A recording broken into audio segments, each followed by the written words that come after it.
On croyait qu'il les vivres manquaient en Dormantois et que cette place tomberait infailliblement avant que l'armée autrichienne peut ait commencé la lutte de sorte que nos troupes entendaient parler des préparatifs de l'Autriche avec confiance. Elles semblaient sûres de la victoire. L'armée était bien nourrie, bien payée, bien vêtue. Son artillerie était nombreuse et bien attelée. Sa cavalerie faible en nombre, à la vérité, mais ne manquant de rien, est aussi bon état que possible. La population de tous les pays occupés par nos armées faisant à présent cause commune avec nous. Elle appelait nos succès de tous ses voeux. Les dispositions des pays au-delà du Pô étaient telles qu'ils pouvaient même suffire à continuer l'élever, que le cardinal secrétaire d'État de Rome appelait l'armée du pape. C'était misérable coup, sans esprit, sans courage, sans talent, sans bonne foi n'était pas autrement redoutable. 3. Combat de la Bretagne, vos voix évacuer le Tyrol en désordre. Au commencement de novembre, le quartier général de l'armée autrichienne était à Conigliano et de nombreux postes garnissaient en la rive gauche de la Piave. Dans le Tyrol, des corps opposés à chacun des nôtres se formions sur la ligne de la vision. Partout l'ennemi se montrait en force. Le projet d'Arvizi n'était pas du tout et ne voulait pas qu'un Worms attaqué par le Tyrol, il craignait de s'engager dans la montagne. Il s'est trouvé à l'intelligence du soldat français, à sa plus grande dextérité, les succès de Lonato et de Castiglione. Il résolut donc de faire sa principale attaque par la plaine et d'arriver sur la Dige par le Véronais, la Vicentin et la Padua. Le 2 novembre, ce général jeta du pont sur la Piave et se porta sur Bassano avec 49 à 50 000 hommes à Messina en observation comptant toutes ces colonnes, l'obligea de déployer toutes ses forces qu'il y a quelques jours et se replier sur Vicence où il fut joint par le général français qui amenait avec lui la division au gros une brigade de Mantua et se trouvait dès leur avoir su ce 20 à 22 000 hommes. Le projet de Napoléon était de battre Arvizi et de se porter ensuite sur 30, puis un mouvement inverse à celui qui avait fait. Il avait peu de temps et de prendre à dos l'armée qui opérait dans le Tyrol. Alvisi, qui avait passé la Brenta, fut attaqué le 5 et Coubuté. Toutes ces divisions furent jetées au-delà de cette rivière. Mais Vaubois, qui était aux mains avec l'ennemi depuis le 2 novembre, n'avait pu se maintenir ni à 30, ni dans aucune position intermédiaire. Sa division ne disputant plus le terrain, revenait en désordre sur Vérone, tout Paris s'est fait craindre de la position de la Corona et de Montebaldo ne pourrait arrêter l'ennemi. On craignit pour le siège de Mantua.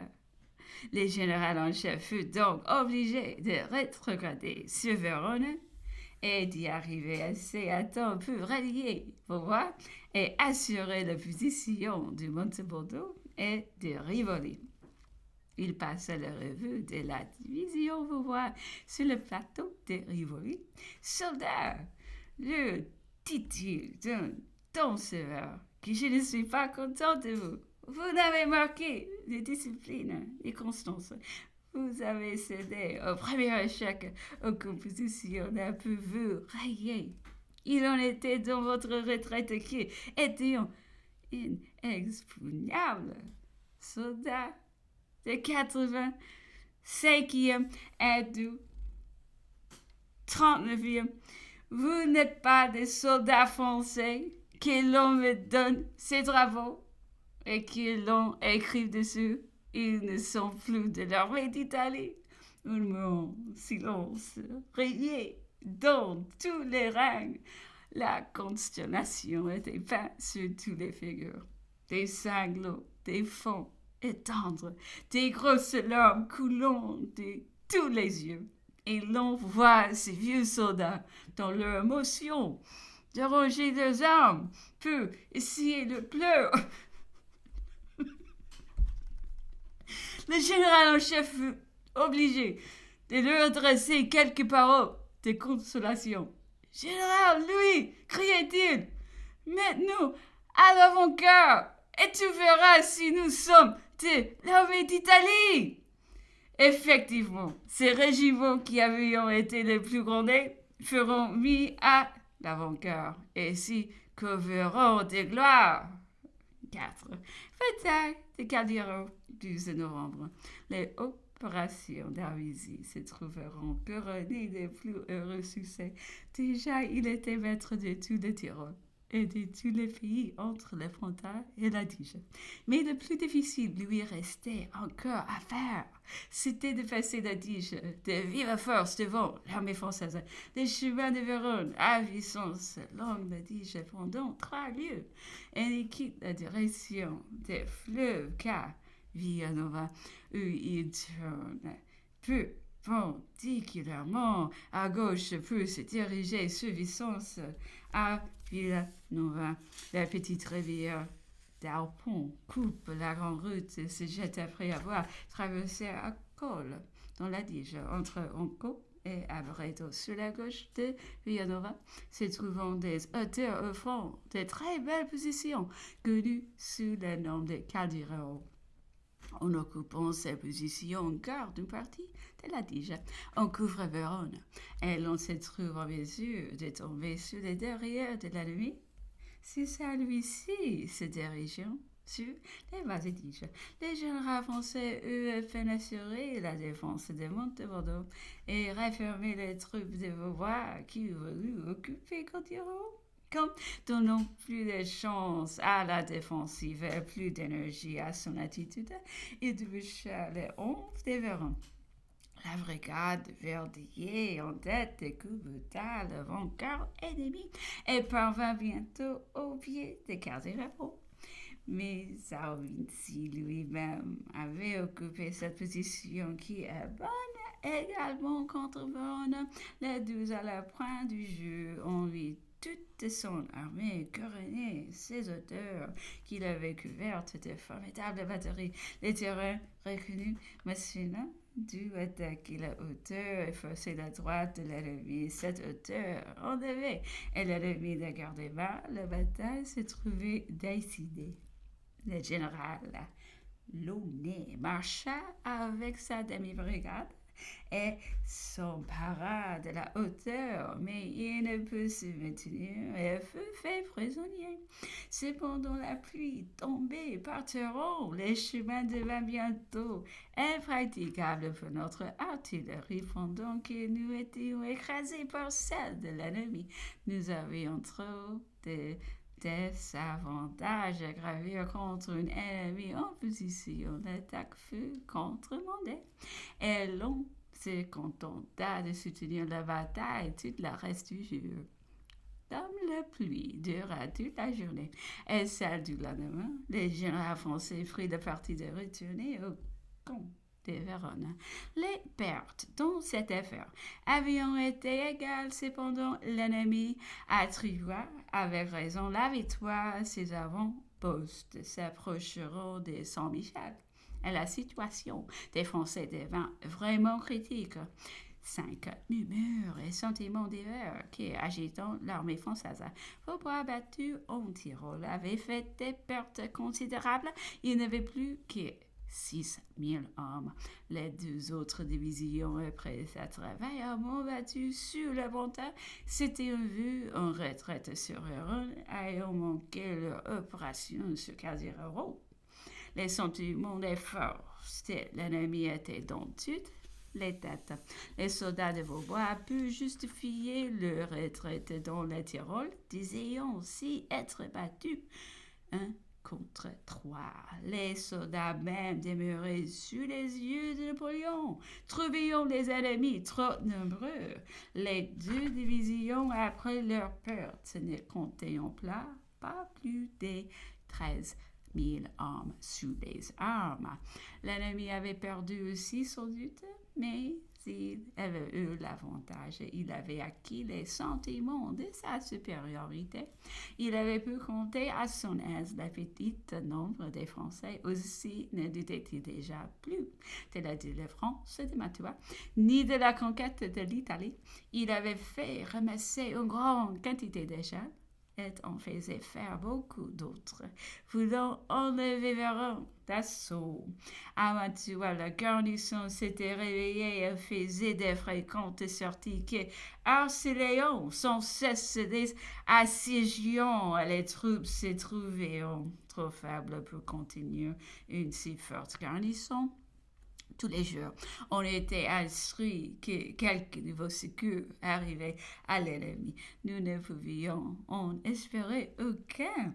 Enfin, les agents de l'Autriche, ceux de Venise et du pape faisaient sonner très haut les avantages obtenus par Avizi et sa supériorité sur nous. Nous n'étions plus en position de prendre l'offensive nulle part. D'un côté, la position de Caldirero, que nous n'avions pu enlever. De l'autre, les gorges de Tyrol, qui venaient d'être le théâtre de la défaite du Vaubois. Mais usions-nous occupé de positions qui nous ont permis d'entreprendre sur lui? Il avait trop de supériorité par le nombre. Tout interdisait pour l'instant tout offensif. Il fallait donc laisser l'initiative à l'ennemi et attendre froidement ce qu'il voudrait entreprendre. La saison était extrêmement mauvaise, la pluie tombait par torrents et tous les mouvements se faisaient dans la boue. L'affaire de Caldiero, celle de Tyrol, avait sensiblement baissé le moral de l'armée. On avait bien encore le sentiment de la supériorité sur l'ennemi à nombre égal, mais on ne croyait pas pouvoir lui résister dans l'infériorité où l'on se trouvait. Un grand nombre de braves avaient été blessés 2 et 3 fois à différentes batailles depuis l'entrée en Italie. La mauvaise humeur s'en mêlait.